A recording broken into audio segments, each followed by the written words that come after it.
சூப்பராக பாதுஷா ரெடி ஆகிடுச்சு பாருங்கள். மினி பாதுஷா, அப்புறம் பட்டன் பாதுஷா, குட்டி குட்டியாக பண்ணுறது பட்டன் பாதுஷாலாம் ரெடி ஆகிடுச்சு. இப்போ வெல்கம் டு ஏர்வே குடில். அனைவருக்கும் இனிய தீபாவளி நல்வாழ்த்துக்கள். இன்றைக்கி நம்ம தீபாவளி ஸ்வீட் என்ன பண்ண போகிறோன்னா பாதுஷா தான். பாதுஷா ஆல்ரெடி நான் போட்டிருக்கேன், எங்கள் ஊர் பக்கம் பண்ணுற மாதிரி அந்த சுகர் ஏடெல்லாம் வரா மாதிரி போட்டிருக்கேன்.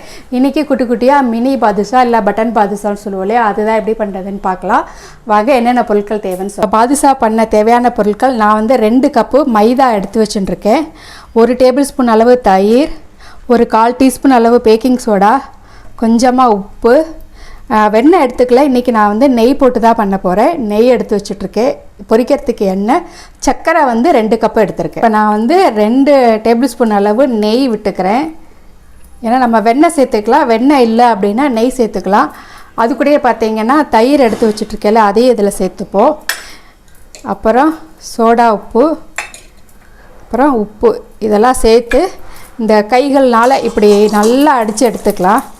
அப்போ தான் உங்களுக்கு வந்து சாஃப்டாக நல்லாயிருக்கும். உங்களுக்கு செய்கிறச்ச நல்லா அப்படியே பீட் பண்ணும். ஒரு 5 நிமிஷம் போல் அப்படியே பண்ணுங்க, அப்போ தான் நல்லா சாஃப்டாக வரும் உங்களுக்கு. இது பாருங்கள், இந்த மாதிரி பண்ணிகிட்டே இருக்கணும், நல்லா நுரைச்சுன்னு வரணும். இப்படி பண்ணிகிட்டே இருங்க. பார்த்தீங்கன்னா இந்த மாதிரி சாஃப்டாக இவ்வளோ அளவுக்கு வரணும். இப்போ நம்ம இது கூடவே எடுத்து வச்சுட்டுருக்கிற மைதாவும் சேர்த்துப்போம். பார்த்திங்கன்னா மைதாவை அப்படி சேர்த்துட்டு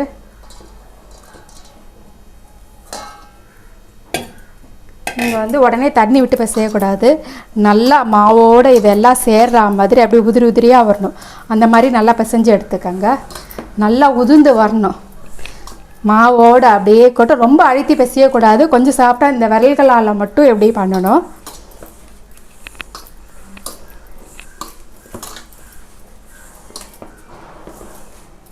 இந்த பாருங்கள், இந்த மாதிரி தான் பண்ணணும். நல்லா அப்படி பாருங்கள், உதிரி உதிரியாக இருக்கு இல்லையா, இந்த விரல்களால் அப்படியே நம்ம பண்ணாதான். இல்லை ரொம்பவும் அழுத்தம் கொடுக்கவே கூடாது. இப்போ வந்து நம்ம தண்ணி சேர்த்துக்கலாம். இந்த பாருங்கள், அளவுக்கு நல்லா உதிர்ந்து வந்துடுது. பார்த்திங்கன்னா தெரியும், இப்படி மணல் மணலாக இருக்குது பாருங்கள். இப்போ நம்ம கொஞ்சம் கொஞ்சமாக தண்ணி சேர்த்து பிசைஞ்சிக்கலாம். கொஞ்சம் கொஞ்சமாக சேர்த்துக்கங்க. நம்ம ஒரு சப்பாத்தி மாவு மாதிரி வரணும், அந்த அளவுக்கு தண்ணி சேர்த்து பிசைஞ்சுப்போம். அப்போவும் பார்த்தீங்கன்னா இந்த கைகளால் தான் பிசையணும், அழுத்தம் கொடுக்கக்கூடாது. இந்த மாதிரி இந்த விரல்களால் தான் நம்ம அப்படியே கலந்து விடணும், பிசைஞ்சு விடணும். ரொம்ப அழுத்தம்லாம் கொடுக்காமல் அப்படி பாருங்கள். நான் இவ்வளோ தான் பண்ணுறேன். நான் தண்ணி வந்து எவ்வளோ தேவையோ அப்படி கொஞ்சம் கொஞ்சம் கொஞ்சமாக நல்லா பிசைஞ்சிட்டு ஊற்றிக்கங்க. அதை பாருங்கள்.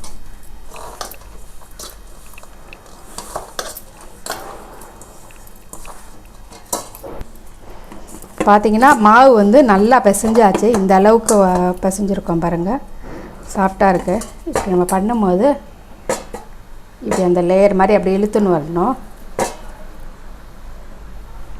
அந்த மாதிரி இருக்கணும். இதை வந்து ஒரு 10-15 நிமிஷம் அப்படியே ஊறட்டும். அதுக்குள்ளே நாம் வந்து சக்கரை பாகு ரெடி பண்ணிக்கலாம்.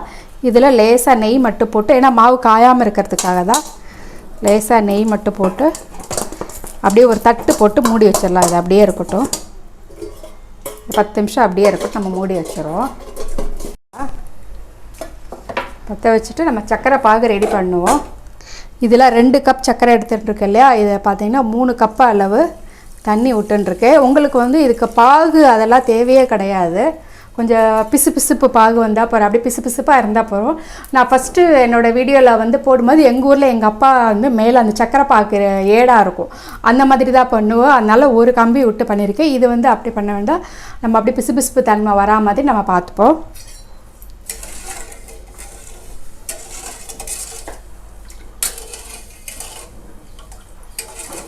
நல்லா சர்க்கரையெல்லாம் கரையட்டும், கரைஞ்சி வந்தாகட்டும் உங்களுக்கு காமிக்கிறேன். பார்த்தீங்கன்னா சர்க்கரை சிரப் வந்து நல்லா கொதிக்க ஆரம்பித்தாச்சு. இது வந்து நல்லா இப்படி தொட்டு பார்த்தா பிசு பிசுன்னு வரணும். இப்படி பார்க்கறச்சு பிசு பிசு வரணும். இன்னும் வரல, இன்னும் ஒரு 2-3 நிமிஷமாக தான் ஆகும் வரத்துக்கு. அப்படியே கலந்து விட்டுட்டே இருக்கலாம். கொஞ்சம் நேரம் மாறும், உங்களுக்கு போட்டிருக்கோம் இல்லையா, இதை விட கொஞ்சம் நேரம் மாறும்.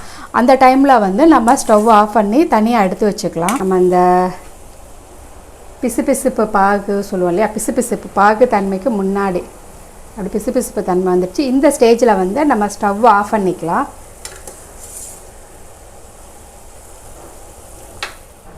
இப்போ நம்ம சக்கரை பாகு ரெடி பண்ணிட்டோம். இப்போ அந்த மாவை வந்து பிசைஞ்சு நம்ம குட்டி குட்டி உருண்டைகளாக உருட்ட ஆரம்பிச்சிடலாம். மாவு வந்து இன்னும் கொஞ்சம் சாஃப்டாக ஆகிற அளவுக்கு லைட்டாக பிசைஞ்சுக்கோங்க. ஆல்ரெடி பார்த்தீங்கன்னா நல்லா சாஃப்டாகவே இருக்குது.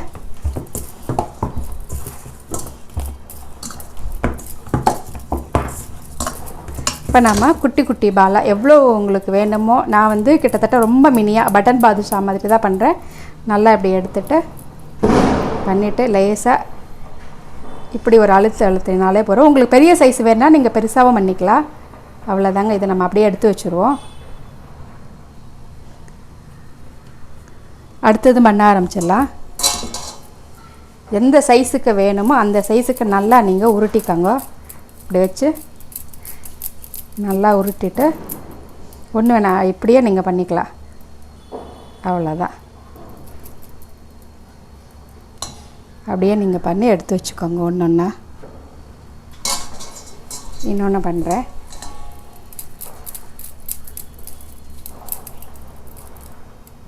இப்படி நீங்கள் இது மாதிரியே அழுத்திக்கலாம், இல்லை இப்படி போட்டுட்டு பண்ணலாம். இல்லைன்னா இந்த மாதிரி சட்டுன்னு வந்துடும். இப்படி கூட நீங்கள் வச்சுக்கலாம். பார்த்திங்கன்னா இந்த மாதிரி குட்டி குட்டி குட்டியாக பாருங்கள், அழகாக உருட்டி எடுத்தாச்சு. நான் வந்து சின்ன சைஸில் பண்ணுற ஒரு பட்டன் பாதுஷா மினி பாதுஷா அளவுக்கு. நீங்கள் கொஞ்சம் பெரிய சைஸ் வேணாலும் பண்ணிக்கலாம். ஃபுல்லாக ரெடி ஆகிடுச்சு. இப்போ நம்ம பொரித்து எடுத்துடலாம். வாங்க நம்ம எண்ணெய் வச்சு பொரிக்க ஆரம்பிச்சிடலாம். இப்போ பார்த்திங்கன்னா நான் அடுப்பை பற்ற வச்சுட்டு கடாயில் எண்ணெய் வச்சுட்டுருக்கேன். எண்ணெய் வந்து சூடாக இருக்குது. சூடு எப்படி இருக்குன்னா, இங்கே பார்த்தீங்கன்னா ஸ்லோவில் தான் வச்சுருக்கேன் நான்.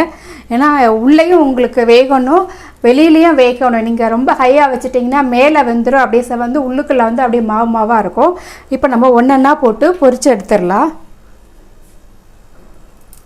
இப்போ கொஞ்சம் நேரம் கழிஞ்சது அப்படியே எலும்பி வரும். இந்த சூட்டில் தான் நம்ம போடணும். ஃபஸ்ட்டு ஒரு 4 போட்டுக்கலாம். இப்போ அப்படியே கொஞ்சம் பபுள் வர ஆரம்பிக்குது பாருங்கள். அப்படியே கீழேயும் வெந்து வரும், மேலேயும் அழகாக வெந்து வரும். இன்றைக்கி போட்டதும் உடனே எல்லாம் திருப்பக்கூடாது. அதுவாக அப்படியே எழுந்து வரும்போது நம்ம அடுத்த சமயத்தில் திருப்பி விட்டுக்கலாம். இப்போ பார்த்தீங்கன்னா நல்லா அப்படியே பபுள் வந்து மேலே வர ஆரம்பிக்குது பாருங்கள். இப்படி பார்த்தீங்கன்னா தெரியும். அப்படியே நாம் வந்து அப்படியே ஸ்லோவில் இதே இதில் தான் கடைசி வரைக்கும் நீங்கள் மெயின்டைன் பண்ணணும். பாருங்கள், மேலேயே வேகணும், உள்ளே வேகணும். அப்படியே மெதுவாக திருப்பி விட்டுக்கலாம். இது நல்லா வெந்து கொஞ்சம் கலர் மாதிரி வரணும். அது வரைக்கும் இது நல்லா வேகட்டும்.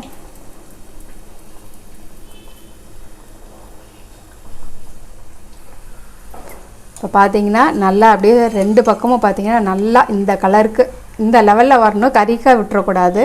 அப்படி கோல்டன் ப்ரௌனில் வரணும். பாதுஷா மட்டும் சரியாக வரலேன்னு வச்சுக்கோங்களே, என் புள்ள உண்டு இல்லைன்னு பண்ணிவிடுவான். ஏன்னா அவனுக்கு ரொம்ப பிடிச்ச ஸ்வீட்டு. விரிசல் இருக்கக்கூடாது. இந்த மாதிரி பார்த்தீங்கன்னா விரிசல் இருக்கக்கூடாது. அதுக்கப்புறம் வந்து பார்த்தீங்கன்னா சாஃப்டாக இருக்கணும். அப்படி புட்டாக அப்படி உள்ளுக்குள்ளேயே அப்படி ஜூஸியாக இருக்கணும். அந்தளவுக்கு எதிர்பார்ப்பா. இதை நான் பார்த்து பண்ணுறேன். ஆக்சுவலாக இதை நான் வந்து நிறைய தடவை பண்ணியிருக்கேன். உங்களுக்கு இது வந்து 2ஆவது தடவையாக பண்ணியிருக்கேன். என் பிள்ளை சாப்பிட்டு என்ன சொல்கிறான்னு தெரியல. பாருங்கள், நம்ம இதை எடுத்துருவோம். எடுத்துட்டு அப்படியே நம்ம சக்கரை பாகில் போட்டுடலாம். இதையே எடுத்து போட்டுட்டு ஒரு 10 நிமிஷம் போல் சக்கரை பாகில் இருக்கட்டும். இது நல்லா இப்படி கலந்து விட்டுருங்க. நீங்கள் 10 நிமிஷம் கழிஞ்சு நம்ம எடுத்து வச்சுக்கலாம். அதுக்குள்ளே நமக்கு ஏன்னா நம்ம ஸ்லோவில் தான் வைக்கிறோம். அதனால் அடுத்த ஈடு போகிறதுக்குள்ளே இந்த ஈடு வந்து ரெடி ஆகிடும். நல்லா சக்கரை பாகில் ஊறி ரெடி ஆகிடும். இது அப்படியே ஊறட்டும். அடுத்த ஈடு நம்ம போட்டுருவோம். பாருங்கள், அப்படியே மெதுவாக தான் பபுள் வரும். உங்களுக்கு எடுத்ததுமே நீங்கள் ஐயோ பபுள் வரல அப்படிலாம் நினைக்காதீங்க. மெதுவாக தான் அது உள்ளேயும் வேகணும், மேலேயும் வேகணும். அந்த மாதிரி இருக்கணும். இதில் உள்ள பக்குவமே அது ஒன்று தான். நல்லா பிசையணும். ரொம்ப அழுத்தியும் பிசையக்கூடாது. 2 சைடும் உள்ளுக்குள்ளே எல்லாம் நல்லா வேகணும். இது அப்படியே நல்லா வெந்து வரட்டும். வெந்து வந்தாவிட்டு நம்ம திருப்பி விட்டுக்கலாம். அப்புறம் வந்து பார்த்திங்கன்னா நான் வந்து பொடி வகையெல்லாம் சேல் பண்ணிகிட்ருக்கேன். பச்சை பயிர் வச்சு இட்லி மிளகா பொடி, அதுக்கப்புறம் சாம்பார் பொடி, ரசப்பொடி, கொள்ளு பருப்பு பொடி, சத்து மாவு பொடி, அப்புறம் கொள்ளு இட்லி பொடி, நிறைய பொடி வகைகள்லாம் சேல் பண்ணிகிட்ருக்கேன். பருப்பு பொடி எல்லாமும் நான் சேல் பண்ணிகிட்ருக்கேன். வேணுங்கிறவங்க இன்ஸ்டாகிராமில் கேளுங்க. இன்ஸ்டா அக்கௌண்ட்டும் கொடுக்குறேன்.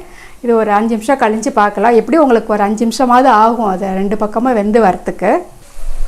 இப்போ பார்த்தீங்கன்னா அடுத்த ஏடு போட்டோம் இல்லையா, அதுவும் ரெடியாக ஆகிடுச்சு. இது நம்ம எடுக்கிறதுக்குள்ளே சக்கரை பாகில் இருக்க பாருங்கள். இந்த பாதுஷாவை எடுத்து இதில் மாற்றிக்கலாம். உங்களுக்கு பார்க்கும்போதே தெரியும் எந்த அளவுக்கு சாஃப்டாக வந்திருக்குன்னு. அப்புறமா உங்களுக்கு நான் புட்டு காமிக்கிறேன்.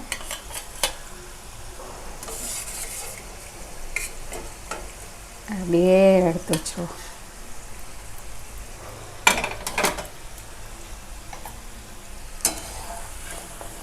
இப்போ இதை சக்கரை பாகில் போட்டுக்கலாம். நல்லா ரெடி ஆகிடுச்சு இல்லையா, இதை எடுத்து சக்கரை பாகில் போட்டுருவோம்.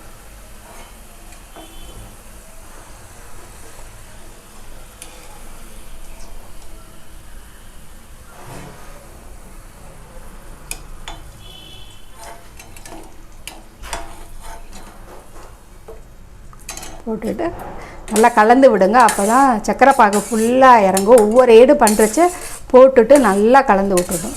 சக்கரை பாகு கொஞ்சம் சூடாகவே தான் இருக்கணும். ஒருவேளை உங்களுக்கு சூடு இல்லை, கொஞ்சம் இதாக இருந்ததில் லைட்டாக சூடு பண்ணிக்கலாம். ரொம்ப ஹை ஃப்ளேம்லலாம் வச்சிடாதீங்க. உங்களுக்கு அந்த ஏடு ஃபார்ம் ஆக ஆரம்பிச்சிடும். ஏடு ஃபார்ம் ஆகி நீங்கள் சாப்பிடுவீங்க அப்படின்னா நீங்கள் பண்ணலாம். இது அப்படியே இருக்கட்டும். அடுத்த ஏடு நம்ம ரெடி பண்ணிவிடுவோம். சூப்பராக பாதுஷா ரெடி ஆகிடுச்சு பாருங்கள். மினி பாதுஷா, அப்புறம் பட்டன் பாதுஷா, குட்டி குட்டியாக பண்ணுறது பட்டன் பாதுஷா எல்லாம் ரெடி ஆகிடுச்சு. இப்போ ஒன்று புட்டு காமிக்கிறேன். என் பையனையும் சாப்பிட சொல்கிறேன். அவனுக்கு பிடிச்சிருக்கா என்ன ஏது நான் கேட்டு உங்களுக்கு சொல்கிறேன். ஆரம்பிச்சாருங்க. இப்போ பார்த்தீங்கன்னா அப்படி சாஃப்டாக இப்படி புடும்போது இப்படி அழகாக ஈஸியாக புட்டு வரணும்.